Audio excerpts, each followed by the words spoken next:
Hello folks, we got another game between Taeja and TLO, both of Team Liquid. Homestory Cup action. This is the playoffs. Now, what was I gonna say? I totally had a train of thought and it just left me altogether. That's alright. Let's talk about StarCraft. Always makes sense. Oh yeah, that's what I was gonna say. Is that I'm actually really impressed with how far TLO has come recently. The very start of StarCraft 2, he seemed to be a big deal, but he never really got. I know he went over to Korea a bit and played at some high level stuff, but he never really became a dominant force or people or somebody that showed up on the high level scenes. But in the last couple of months, I don't know what he's been taking, what kind of drugs he's been smoking, what kind of women he's been seeing, but the guy's regained some great form. He's top level caliber. I'm not going to say he's in the top 10 of StarCraft or even the top 10 of Zerg, but to see him at this high of a level on international tournaments makes me happy, because the guy plays fun creative style games. Speed it up just a little bit. He's going to run around and check for any proxies. It seems like the odds of running into cheese have gone up a lot. For me, playing my basic, Platinum League ladder, I actually assume to get cheesed fairly frequently. But it seems as I watch more pro games, it's just a higher level of chance. From what I know of Taeja, though, is the guy is one of the best in the world, and he knows he's one of the best in the world, so it's not often I see him cheese. The guy always feels confident that if he plays a straight up game against somebody else playing a straight up game, his mechanics and everything else will win at the end of it.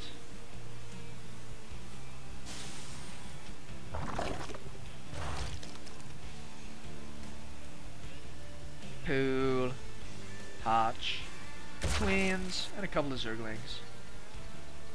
Everything by the book.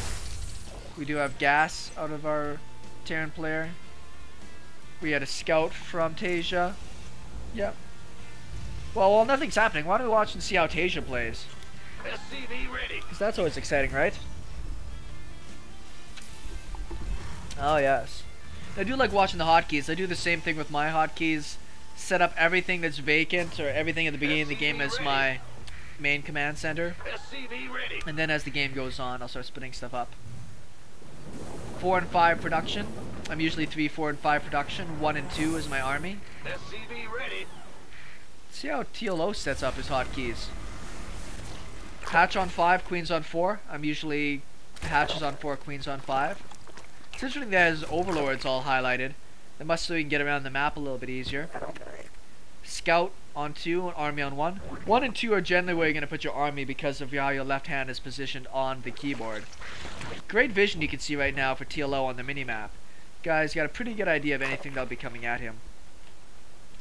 The reason why I like 4 and 5 for queens and hatch, very similar to TLO, is you press 5 or 4 obviously to be able to get all of your larvae, and then you can just go between all of your bases, select your queen, and inject really quickly. I'm in a heap of trouble. Couple of Hellions out on the map now. Go back to everybody's view. Just to clean up the watchtowers. He wants to have the vision for himself, or at least deny the vision of anyone else. Creeps just started. Walls almost completed over here for Taeja. Slight lead for Taeja as well. Third base is up. Is he going to build a crawler down here? Yes, he is. I like this. It's a bit of an investment, but by the time your third base is going up, if you have down a crawler and even maybe a spore to deal with drops, it's just going to save you so many headaches for run-bys and stupid little drops and things like that. Upgrades on the way right now for TLO. I'm starting to see a lot more Zerg players favor the really early upgrades, and I'm seeing more Terran players. Obviously they want the upgrades, but they're not prioritizing them as highly. As you see, the engineering bays are just finishing up, and that's generally because the gas is a bit more delayed. The gases are taken now in the main, but the gases are much more delayed out of the Terran player who wants to really macro up. The Zerg player doesn't have much to spend his gas on in the early stages, except for upgrades, until he wants to get to lair. That's interesting.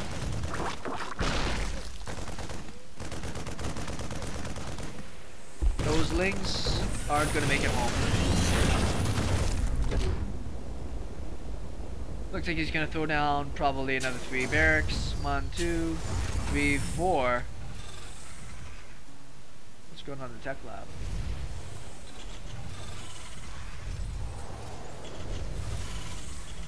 It's an interesting way to play like this. At lower league levels, it doesn't seem as important to get all these production facilities. You throw on like 1 barracks here, 1 barracks there when you feel like you can afford it. But as even I've started playing a bit better, I've noticed that you get to a point in your production capacity where you say, okay, well, my economy is going and where it's where I want to be. Now I'm going to throw down my big pile of extra production facilities and move into a really huge just macro flourish, you could probably say. Lots of zerglings down here. This is enough lings to concern me about Taeja.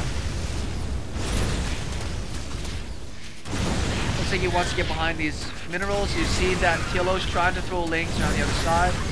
He can't fight against these Hellions back there. He's probably gonna send those home and repair them though, because they're pretty beaten up. Or take out that one zergling that's being a dickhead. Another pile of zerglings. Probably really wants to get down most of these Hellions because he knows they're so weak.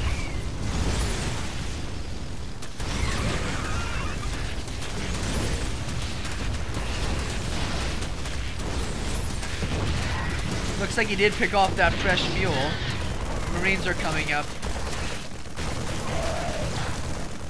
The trick with this kind of staggered production setting is that it means that you're still only producing out of 1 or 2 buildings until the rest of these all get finished up. And now you can make Marines 9 at a time.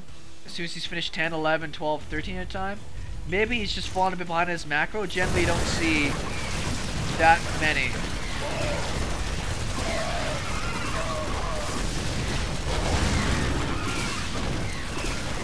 He's got a Banshee out again. It looks like he likes mixing in the Banshees with his standard play.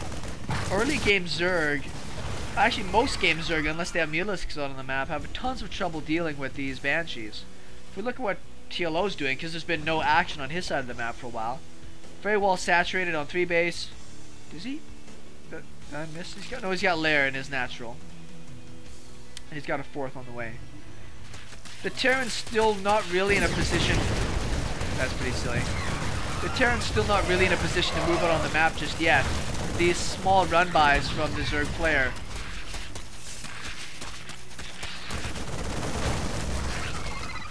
These small run-bys from the Zerg player are just keeping him forced back into his base a bit longer. The mutas are out now. 2-2 is about to finish up as well, ahead of the Terran. Terran's still on 1-1. The 2-2 is not finished for the Zerg player yet. This is a pretty ragtag army here.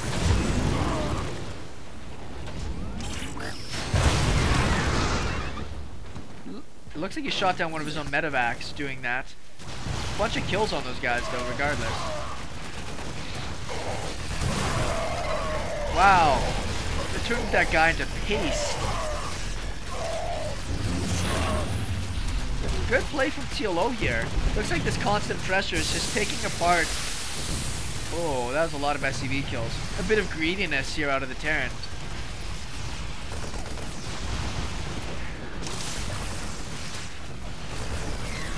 All the winter lines are getting picked off before they can even set. I think TLO might have this. Just gotta keep the pressure up and he might actually be able to push. Oh, those stims are just killing him. It's still 2-2 versus 1-1. Pretty good game out of TLO. Nothing fancy. Nothing really fancy. Just great standard play. And then keeping the pressure on the Terran 3rd base. Keeping the pressure on that side of the map. Which is the whole reason I played Zerg in the first place. Hope you guys like that. Some more action coming at you real soon.